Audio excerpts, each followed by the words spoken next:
Accounting is an indispensable tool for proper management and decision-making in any type of organization, whether it is a private company, a public institution, or a nonprofit entity. Its main function is to record, classify, summarize, and interpret financial transactions in a precise and structured manner, providing clear and reliable information on the economic situation of the entity. Within this framework, three fundamental concepts form the skeleton of the balance sheet: assets, liabilities, and equity. Assets refer to the resources controlled by the entity, whether tangible or intangible, that are expected to generate economic benefits in the future. These assets can be of various types, such as property, investments, cash, accounts receivable, among others, and are essential for the organization's operations and financial sustainability. On the other hand, liabilities include the obligations that the entity has with third parties, i.e., debts and commitments to be fulfilled in the future. Liabilities can be short or long-term and can range from bank loans to accounts payable to suppliers. Proper management of liabilities is crucial to avoid liquidity problems and ensure the solvency of the company. Equity, also known as shareholders' equity, represents the residual value of assets after deducting liabilities. It is, in essence, the portion of assets that belongs to the owners or shareholders of the entity.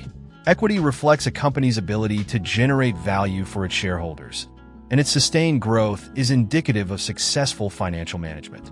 These three components not only make up the balance sheet, but are also intrinsically connected to each other. The relationship between assets, liabilities, and equity is fundamental to understanding the financial health of an organization.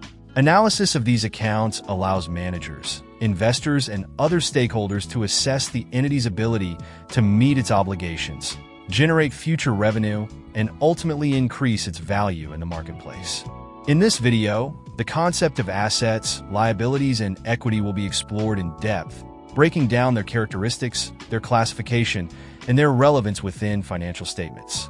It will also discuss how these elements are interrelated and how their proper management can influence the stability and growth of organizations. This analysis will be fundamental to understand the financial equilibrium that every entity must maintain to ensure its permanence and success over time. Assets, liabilities, and equity in accounting. Assets, liabilities, and equity are the three fundamental pillars of a company's accounting, and together they form what is known as the basic accounting equation. Assets equals liabilities plus equity. Assets are what the company owns. Liabilities are what the company owes. Equity is what belongs to the owners after all debts have been paid. Relationship between assets, liabilities, and equity. The basic accounting equation: assets equals liabilities plus equity.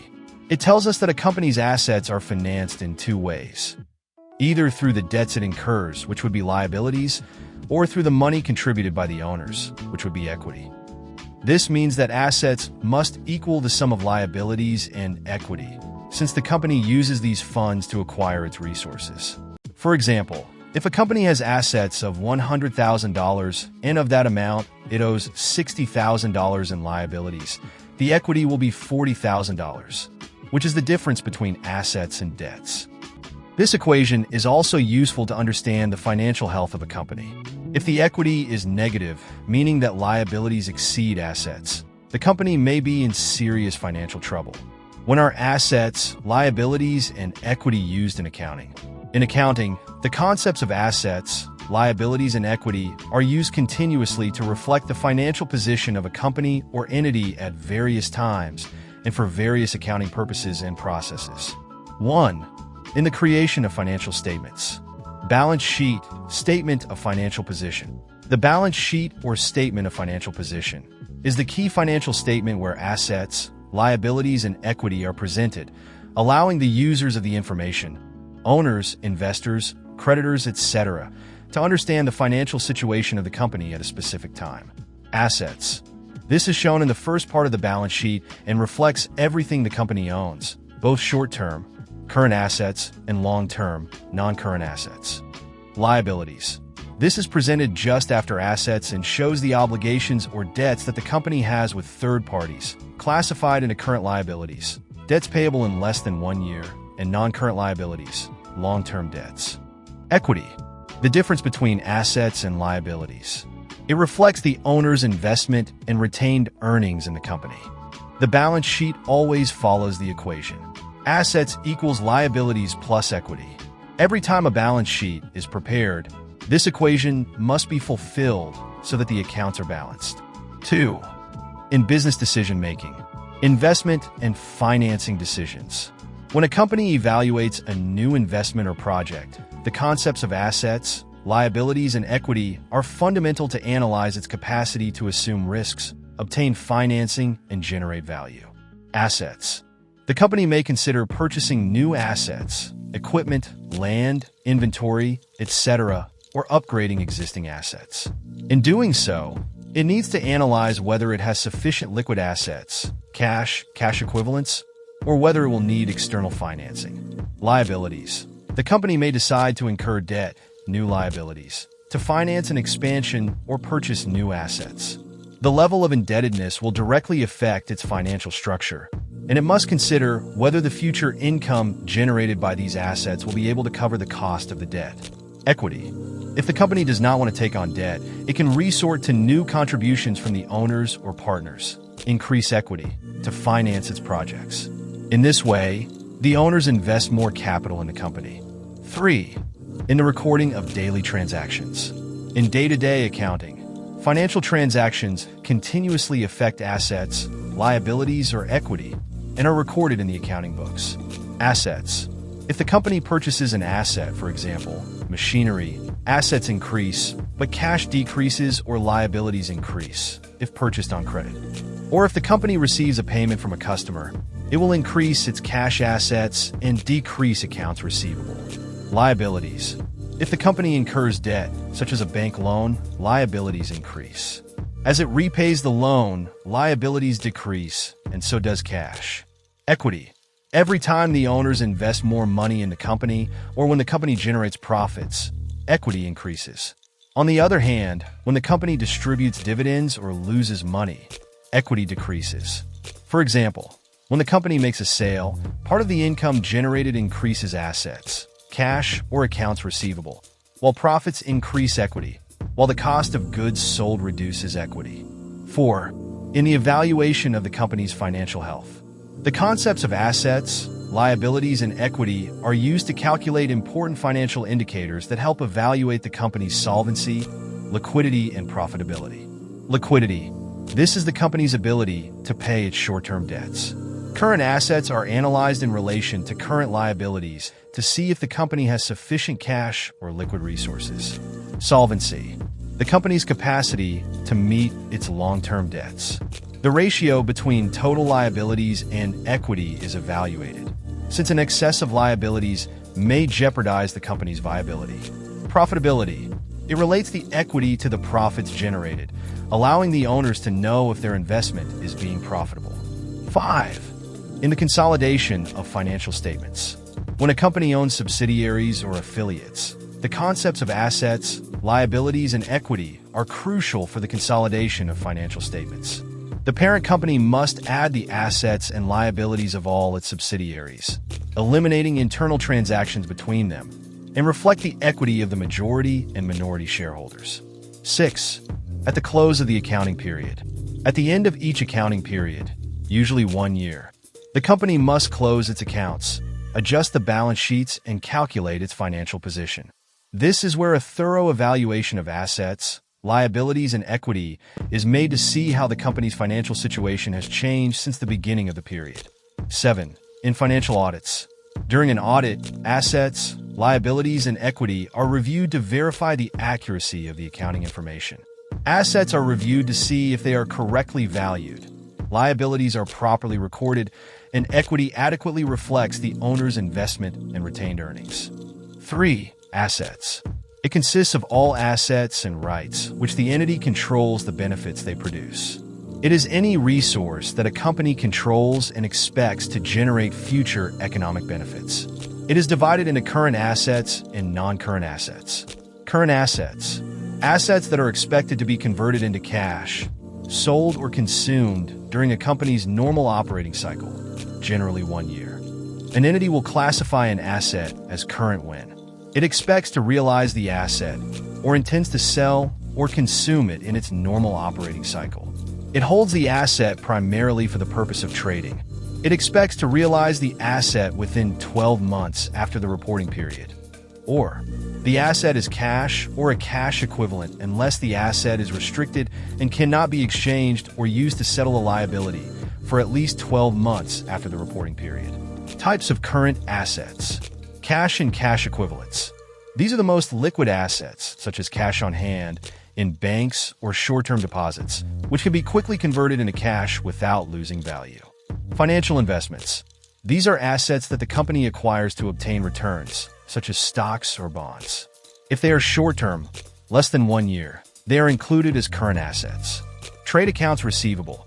Net, these are debts owed to the company by customers for goods or services already delivered. It is presented net when an allowance for doubtful accounts is subtracted. Accounts receivable from related parties. Net refers to debts owed by entities or individuals related to the company, such as subsidiaries or shareholders. It is also presented net when the allowance for doubtful accounts is subtracted. Other accounts receivable. Net, these are other receivables that are not directly related to trade sales or related parties, and are also presented net when deducting possible uncollectible losses. Inventories. Net, these are inventories of goods held by the company for sale or for use in production. The net value is after subtracting a provision for impairment or loss in value. Biological assets. These are living assets, such as animals or plants, that the company owns and uses in its economic activity. For example, livestock or crops that are expected to generate income. Non-current assets held for sale. These are assets that the company has decided to sell and that will no longer be used in its operation. Generally, the sale is expected to occur in the short term. Prepaid expenses. These are payments that the company makes in advance for services or goods that it will receive in the future. For example, the payment of rent or insurance several months in advance. Other assets includes other assets not classified in the previous categories, which may be different types of rights or properties owned by the company. 2. Non-current assets. These are assets owned by the company that are expected to generate economic benefits in the long term, more than 1 year. These assets are not expected to be converted into cash in the short term, as they are intended for long-term operation or investment.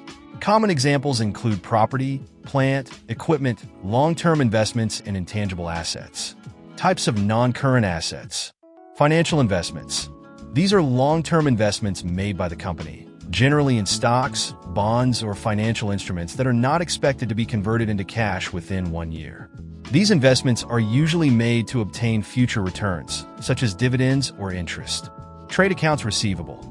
These are the rights of the company to collect from its customers or debtors for the sale of goods or the rendering of services on credit. Being part of non-current assets, they refer to accounts that will be collected in a period of more than 1 year. Trade accounts receivable from related parties. These are debts owed by entities or individuals related to the company, such as subsidiaries, associates, or partners, for commercial items. Being in the non-current asset category, it is expected that these accounts will not be collected in the short term, but after 1 year. Other accounts receivable. These are collection rights that are not directly related to the company's main commercial operation. Examples may be loans granted to employees, advances to suppliers, or other transactions that are not directly related to sales. Inventories. In the case of non-current assets, inventories may refer to products or inventories that are not intended for immediate sale. These may include raw materials or strategic inventories that will be held in the company for an extended period of time before use or sale. Biological assets refers to living assets, such as plants or animals, that the company uses in its economic activity. For example, livestock, crops, forests, or any other organism that is grown or raised to produce future economic benefits, such as agricultural products or byproducts. Real estate investments. These are properties owned by the company in order to generate rental income or to increase their value over time. Unlike real estate used in the daily operation of the company, such as offices or factories, these properties are held primarily as investments. Property, plant, and equipment, net of accumulated depreciation, these are tangible assets that the company uses in its daily operations and have an extended useful life. It includes land, buildings, machinery, office equipment, etc. The net value indicates that accumulated depreciation, which is the loss in value of these assets over time due to wear and tear, has already been subtracted. Intangible assets, net of accumulated depreciation, these are non-physical assets, such as patents, trademarks, copyrights, software, or licenses. Like tangible assets, intangible assets also lose value over time, through a process known as amortization. The net value represents the original cost less accumulated amortization. Deferred income tax assets. These are the company's rights to receive tax benefits in the future. They are generated when there are temporary differences between accounting and tax regulations, such as when the company has paid more taxes than it actually owes according to the applicable tax regulations. They may also include shares in the profits of subsidiaries or other entities to be received in the future. Other assets includes any other type of non-current asset that does not fit into the above categories. These may be assets, such as advances for the purchase of property or long-term receivables that are not directly related to business operations. 4. Liabilities. These are debts and obligations to deliver money, to deliver things, or to render services. It is divided into current and non-current liabilities. 1. Current liabilities. Current liabilities include all debts and obligations that the company has to settle in the short term, usually within 1 year. These commitments may include debts with suppliers, short-term bank loans, taxes, among others. These are the immediate obligations that the company must pay with its current assets. An entity will classify a liability as current when expects to settle the liability in its normal operating cycle. It holds a liability primarily for the purpose of trading. The liability is due to be settled within 12 months after the reporting period. Or, the entity does not have an unconditional right to defer settlement of the liability for at least 12 months after the reporting period date. Types of current liabilities. Bank overdraft. A bank overdraft occurs when a bank account has a negative balance, i.e., when the company has withdrawn more money than is available in its account. This generates a short-term debt with the bank, since the company must cover the overdrawn amount plus the associated interest or commissions. Financial obligations. These are debts that the company has contracted with financial institutions, such as banks or lenders for short-term credit. These obligations may include loans, lines of credit, or other financial commitments that must be repaid in less than 1 year. Trade accounts payable refers to debts owed by the company to its suppliers for the purchase of goods or services on credit. These accounts represent a short-term payment commitment and are essential for the daily operation of the business. Other accounts payable to related parties. This concept refers to debts that the company has with entities or individuals related to it, such as subsidiaries, shareholders, or business partners, for non-commercial activities, and which must be paid in the short term. They may include loans between related parties or transactions between companies of the same group. Income tax and current shareholdings. These are the fiscal obligations that the company has with the government related to the payment of income taxes on profits earned and other mandatory participations that must be paid in the short term. It includes tax provisions that the company estimates it must pay within the year. Other accounts payable. This item includes other financial commitments or debts that the company must pay in the short term, but which are not directly related to the main business operation. They may include outstanding payments to employees, legal obligations, or any other payments for services or contracts. Provisions.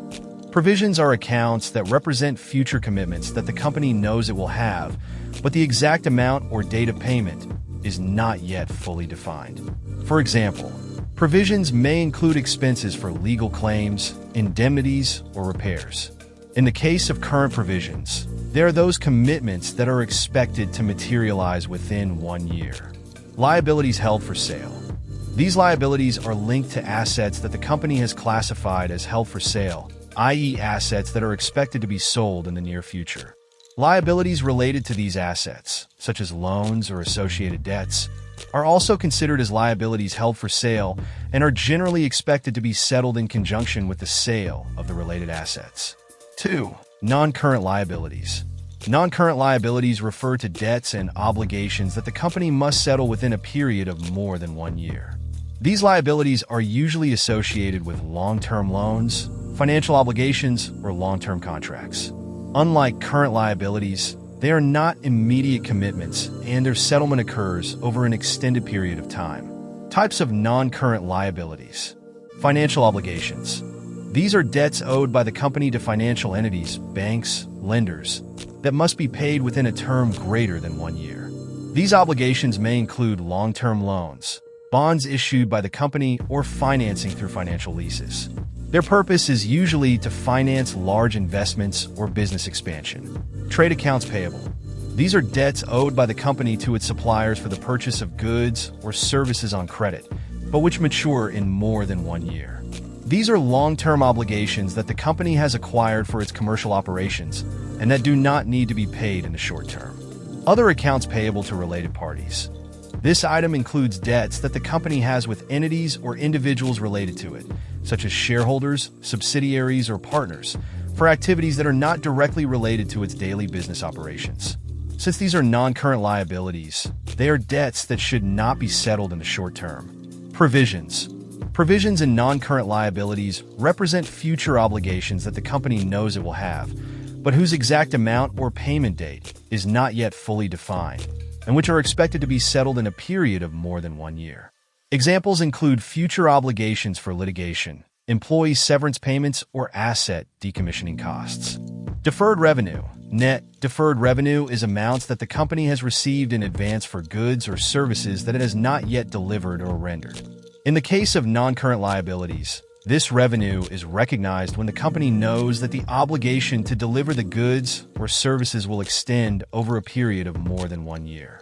In other words, they represent revenue that the company has collected but has not yet earned. 5. Equity. It comprises the contribution of the owners and the results of the activities carried out by the entity. Equity. Equity is the capital that belongs to the owners of the company. It is calculated by subtracting total liabilities from total assets. It reflects the residual value of the company and is composed of several elements that represent the owner's investments and retained earnings. Capital. Capital refers to the initial contributions that the owners, shareholders, make to the company. This capital may come from the issuance of shares or from direct contributions from the partners. It is the basis of equity and represents the owner's financial commitment to the entity. Investment shares.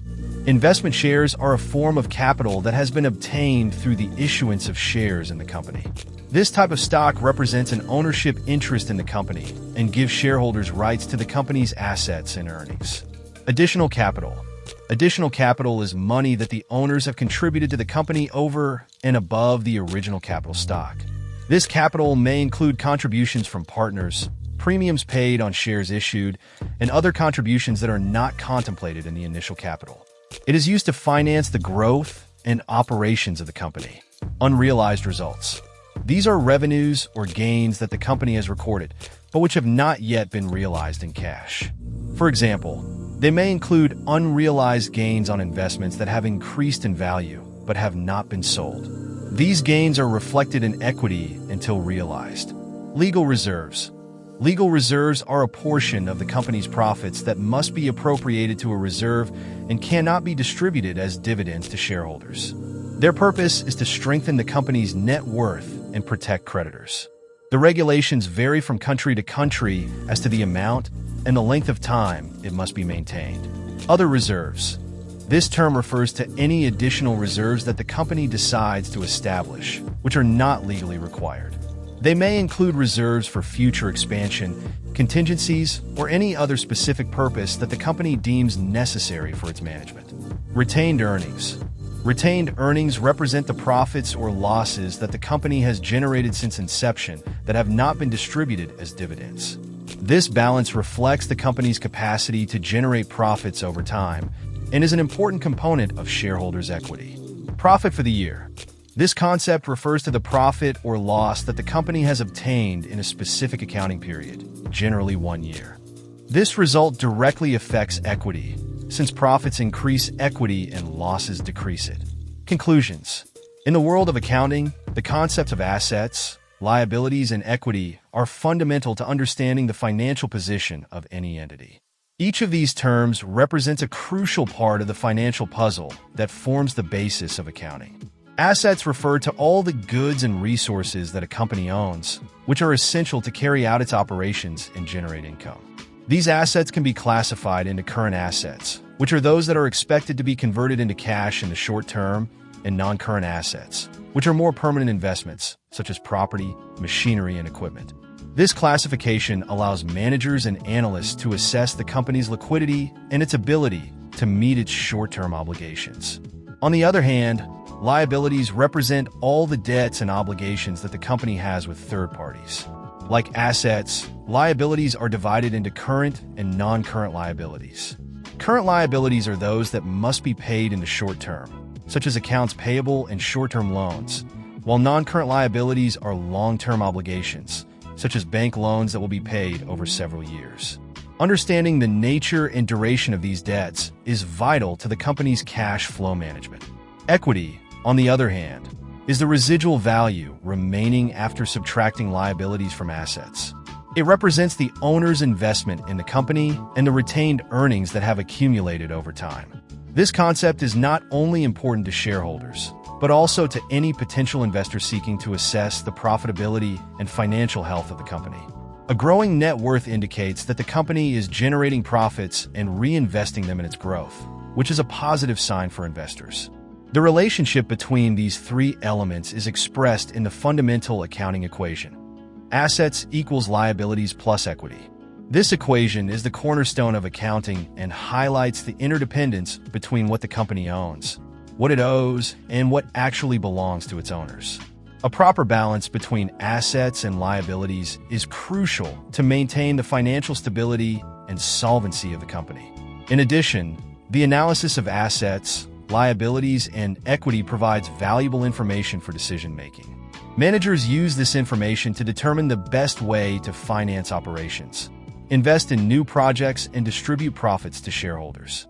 Transparency in the presentation of these elements in financial statements is also critical to building confidence among investors, creditors, and other stakeholders. Clarity in financial information enables stakeholders to make informed decisions and evaluate the company's performance. Finally, it is important to note that companies must comply with accounting and tax regulations governing the presentation and classification of assets, liabilities, and equity. Compliance with these regulations ensures that financial statements are accurate and reliable, which is essential for the ethical and responsible operation of any company.